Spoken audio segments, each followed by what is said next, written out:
Carbohydrate metabolism.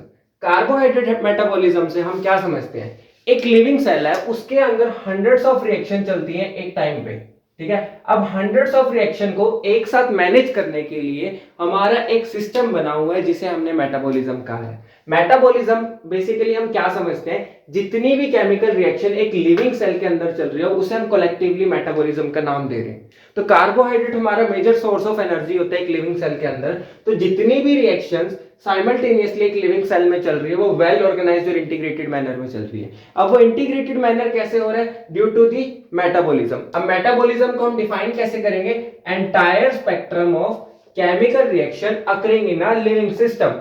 एक living system में entire spectrum चल रहा है केमिकल रिएक्शन को, उसे ही हम मेटाबॉलिज्म कह रहे हैं। अब मेटाबॉलिज्म को हमने दो पार्ट्स में डिवाइड करा है, one is catabolism, another one is anabolism. Catabolism को हम डीजनरेटिव प्रोसेस भी कहते हैं। बेसिकली कैटाबॉलिज्म में क्या होता है, हमारे जो है कॉम्प्लेक्स मॉलिक्यूल्स जो है वो सिंपलर वन में टूटते हैं, जबकि एनाबॉलिज्म में क्या होता है, सिंपलर मॉलिक्यूल्स जो है आपस में कंबाइन करके बायोसिंथेटिक प्रोसेस की मदद से कॉम्प्लेक्स मॉलिक्यूल्स में कन्वर्ट होते हैं। तो मेटाबॉलिज्म दो प्रोसेस से मिलकर बना है, कैटाबॉलिज्म और एनाबॉलिज्म।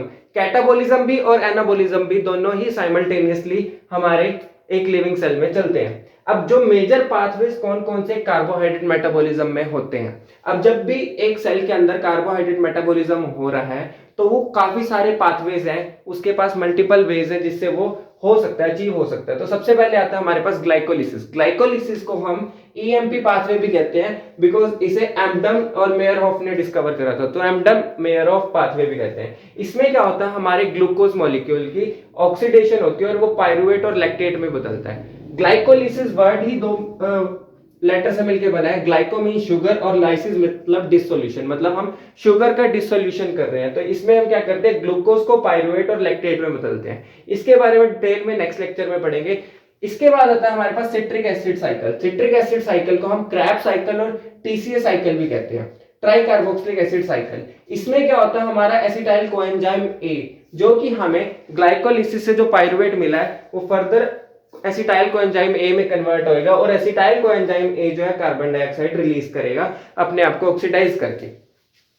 नेक्स्ट हमारे पास आता है ग्लूकोनियोजेनेसिस। ग्लूकोनियोजेनेसिस से हम मतलब क्या समझते हैं, ग्लूकोनियो मतलब ग्लूकोज, नवा ग्लूकोज बन रहा है। तो इसमें क्या करते हैं, हमारा ग्लूकोज का मॉलिक्यूल से सिंथेसाइज हो रहा है किससे, non carbohydrate precursor. Non carbohydrate precursor का एग्जांपल हो गया अमाइनो एसिड। जैसे कोई अमाइनो एसिड है उससे हमारा हम क्या बना रहे हैं, हमारा ग्लूकोज बना रहे हैं, या हम पायरुवेट से हमारा ग्लूकोज बना रहे हैं, लैक्टेट से हमारा ग्लूकोज बना रहे हैं। तो ग्लूकोनियोजेनेसिस जो हमारा ग्लाइकोलिसिस का रिवर्सल प्रोसेस होता है। नेक्स्ट हमारे पास है hexose monophosphate shunt. Hexose monophosphate shunt को हम पेंटोस फॉस्फेट पाथवे भी कहते हैं और डायरेक्ट ऑक्सीडेटिव पाथवे भी कहते हैं। बेसिकली इस पाथवे में हमारे पास दो प्रोडक्ट मिलते हैं, एक तो हमारे पास 5 मेंबर्ड रिंग मिलती है, दूसरा हम NADH को प्रोड्यूस करते हैं। तो इसके बारे में भी हम अपने आने वाले लेक्चर्स में पढ़ेंगे। नेक्स्ट हम पढ़ने जा रहे हैं ग्लाइकोजेनेसिस। ग्लाइकोजेनेसिस का मतलब है कि भाई ग्लाइकोजन का फॉर्मेशन होना। ग्लाइकोजन का फॉर्मेशन किससे हम फॉर्म कर रहे हैं, हमारे ग्लाइकोजन को ग्लूकोज से। ग्लूकोज के मॉलिक्यूल्स आपस में मिलकर ग्लाइकोजन का पॉलीमर बनता है। बेसिकली ग्लूकोज जो है अपना लॉन्ग चेन पॉलीमर और ब्रांचिंग करके हमारा ग्लाइकोजन में कन्वर्ट होते हैं। और ग्लाइकोजन क्या हमारी स्टोर्ड फॉर्म है एक ह्यूमन लिविंग सेल के अंदर। जैसे ही हमारे प्लांट्स के अंदर हमारा जो है एक्स्ट्रा ग्लूकोज जो स्टार्च के फॉर्म में स्टोर होता है, वैसे ही हमारे ह्यूमन सेल्स के अंदर हमारा जो ग्लूकोज है वो ग्लाइकोजन की फॉर्म में स्टोर होता है। तो उस प्रोसेस को हम कहेंगे ग्लाइकोजेनेसिस। नेक्स्ट प्रोसेस है हमारे पास ग्लाइकोजिनोलाइसिस। ग्लाइकोजिनोलाइसिस का मतलब क्या है, जो अभी हमने जब हमारे सेल में ग्लूकोज एक्स्ट्रा था तब हमने सारे ग्लूकोज को मिलकर ग्लाइकोजन की फॉर्म में कन्वर्ट करा और वो हमारे सेल में जाके स्टोर हो गया। जब हमारे पास ग्लाइकोजन एक्स्ट्रा है और हमारे ब्लड में ग्लूकोज की कमी है तो वो ग्लाइकोजन जो है ब्रेक डाउन करेगा अपने आप को और ग्लूकोज में कन्वर्ट कर देगा। तो ग्लाइकोजेनेसिस और ग्लाइकोजिनोलाइसिस ये दोनों क्या है, एक दूसरे के रिवर्सल प्रोसेस है। तो ये जो है हमारे पास मल्टीपल प्रोसेस है जिससे हमारा एक कार्बोहाइड्रेट जो है अपने आप को मेटाबोलाइज कर सकता है। इसमें हमारा कैटाबॉलिज्म भी हो रहा है, एनाबॉलिज्म भी हो रहा है। तो ये तो हो गया हमारे ग्लूकोज का मेटाबॉलिज्म। अब जब मेटाबॉलिज्म पढ़ना है, अगर हमने ग्लूकोज का ब्रेक डाउन करना है या हमारे कार्बोहाइड्रेट को मेटाबोलाइज करना है, तो उसके लिए सबसे जरूरी बात होगी कि भी जो हमारा ग्लूकोज है वो हमारे सेल्स में एंटर करे।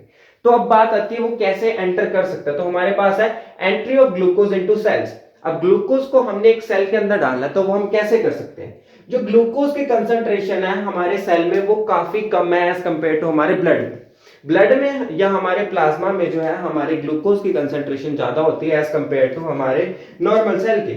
यहां पर मान लीजिए ये ब्लड वेसल जा रही है, इसके अंदर यहां पर ग्लूकोज की कंसंट्रेशन ज्यादा है और साथ में मेरे पास क्या है, एक सेल है। इस लिविंग सेल के अंदर हमारे पास जो ये लिविंग सेल है इसके अंदर जो ग्लूकोज की कंसंट्रेशन है ये कम है। अब इसको जो है ग्लूकोज लेना है, अब ये तो नहीं होगा ना यहाँ पर कि भाई यहाँ पर ज्यादा है ग्लूकोज और यहाँ पर कम है, तो ये जो है डायरेक्ट सिंपल डिफ्यूजन से चला जाए, ऐसा पॉसिबल नहीं है बिकॉज ग्लूकोज जो है ना does not enter the cell through simple diffusion. अब ये सिंपल डिफ्यूजन के थ्रू तो एंटर नहीं कर रहा, तो अब ये कैसे एंटर करेगा? तो जो हमारा ग्लूकोज है वो हमारे प्लाज्मा या ब्लड से हमारे सेल में कैसे एंटर करेगा? पर्टिकुलर स्पेसिफिक ट्रांसपोर्ट सिस्टम की मदद से। तो हमारे पास दो स्पेसिफिक ट्रांसपोर्ट सिस्टम है जो कि हमारे ऑर्गेनाइज्ड है हमारे किसके लिए? एंट्री ऑफ ग्लूकोज के लिए, किसके अंदर? सेल के अंदर। अब ये जो दो तरीके के अभी हमने बताया, first one is insulin independent transport system and second one is insulin dependent transport system. Insulin independent transport system ये कैसा है? एक हमारा कैरियर मेडिएटेड अपटेक है। बेसिकली एक कैरियर की मदद से ये होएगा और इसके अंदर जो है ना हमारा ग्लूकोज एक कैरियर की मदद से सेल के अंदर उठाया जाएगा, डायरेक्ट नहीं जाया जाएगा बिकॉज हमने बोल दिया सिंपल डिफ्यूजन तो पॉसिबल ही नहीं है। तो हमने यहाँ पर क्या किया, एक ऐसा लिया जिसके अंदर एक ऐसा कैरियर लिया जिसकी मदद से हमारा ग्लूकोज तो उठाएगा, लेकिन वो कैरियर हमारे इंसुलिन हार्मोन के ऊपर डिपेंड नहीं करेगा, इसलिए इसका नाम है इंसुलिन इंडिपेंडेंट। नेक्स्ट हमारे पास है इंसुलिन डिपेंडेंट ट्रांसपोर्ट सिस्टम। अब इंसुलिन डिपेंडेंट ट्रांसपोर्ट सिस्टम में अगेन वही क्या होएगा, हमारा एक कैरियर मेडिएटेड प्रोसेस है जो कि हमारा किसकी मदद से, हमारा एक कैरियर की मदद से जो है हमारे ग्लूकोज को सेल के अंदर लाएगा, बट ये जो है हमारा इंसुलिन के लेवल के ऊपर डिपेंड करेगा। अब ऐसी चीज कहां पर देखी जाती है? हमारे मसल्स और एडिपोज ट्रांसपोर्ट में। जब भी ऐसे मसल की बात हो रही है या एडिपोज टिश्यू में अगर ट्रांसपोर्ट की बात हो रही है तभी वहां पर इंसुलिन डिपेंडेंट ट्रांसपोर्ट सिस्टम देखा जाता है। अब बात आई, हमने कहा कि भी हम ट्रांसपोर्ट कर रहे हैं किसी कैरियर मेडिएटेड ट्रांसपोर्टर्स की मदद से, तो वो ग्लूकोज ट्रांसपोर्टर्स हैं कौन कौन से? हमारे पास 6 ग्लूकोज ट्रांसपोर्टर्स प्रेजेंट है जो कि ग्लूट 1 से ग्लूट 5 तक है और उसके बाद ग्लूट नंबर 7 है। तो हमारे पास कौन कौन से 6 ग्लूकोज ट्रांसपोर्टर्स हैं? GLUT 1 to GLUT 5 and GLUT 7। अब ये कहां पर प्रेजेंट होते हैं? एक सेल मेम्ब्रेन में, जिन्हें हमने आइडेंटिफाई करा है और ये एक टिश्यू स्पेसिफिक है, मतलब टिश्यू टू टिश्यू डिपेंड करेंगे। अब for instance GLUT 1 is abundant in erythrocytes. अब मैंने जैसे की बात करी टिश्यू टू टिश्यू स्पेसिफाई करेंगे, तो जो हमारे ग्लूट 1 है वो ज्यादातर अबंडेंट कहां पर होते हैं? एरिथ्रोसाइट्स के अंदर, जबकि ग्लूट 4 सबसे ज्यादा अबंडेंट है हमारे स्केलेटल मसल और एडिपोज टिश्यू में। अब इनकी स्पेसिफिसिटी किसके ऊपर डिपेंड करती है? इनके फंक्शन के ऊपर के जिस हिसाब का फंक्शन जिस हिसाब के टिश्यू में चाहिए उस हिसाब का ही हमारा ट्रांसपोर्टर वहां पर प्रेजेंट होगा। अब जो इंसुलिन है, insulin increases the number and promotes the activity of GLUT 4। अब इंसुलिन डिपेंडेंट हो गई है। बेसिकली इंसुलिन क्या कर रहा है? इंसुलिन क्या करता है? नंबर को बढ़ा देता है और प्रमोट करता है किसकी? एक्टिविटी ऑफ ग्लूट 4 की। पहले मान लिया 5 मॉलिक्यूल थे ग्लूट 4 के, अब वो 10 कर दिए या 5 ही रखे, लेकिन उनकी एक्टिविटी उनकी एफिशिएंसी बढ़ा दी। कहां पर? स्केलेटल मसल और एडिपोज टिश्यू में। ये एक उसका टिश्यू स्पेसिफिक का एग्जांपल हो गया, ठीक है। अच्छा, इतना ही था कार्बोहाइड्रेट मेटाबॉलिज्म के बारे में। नेक्स्ट लेक्चर में जो हम ये जितने भी हमारे पाथवेज हैं इनको एक एक करके अब आने वाले लेक्चर्स में डिस्कस करेंगे। जाने से पहले कुछ इंपॉर्टेंट हाइलाइट्स देख लेते हैं। अब जैसा कि मैंने आपको बताया था मेजर सोर्स ऑफ एनर्जी क्या है हमारा लिविंग सेल के लिए? That is carbohydrate. तो बात ध्यान रखना, अगर किसी भी सेल को एनर्जी एक्सट्रैक्ट करनी है तो सबसे पहले वो कार्बोहाइड्रेट को यूटिलाइज करेगा। नेक्स्ट हमारे पास पॉइंट है कि भी ग्लूकोज जो है ना हमारा सेंट्रल मॉलिक्यूल है कार्बोहाइड्रेट मेटाबॉलिज्म में।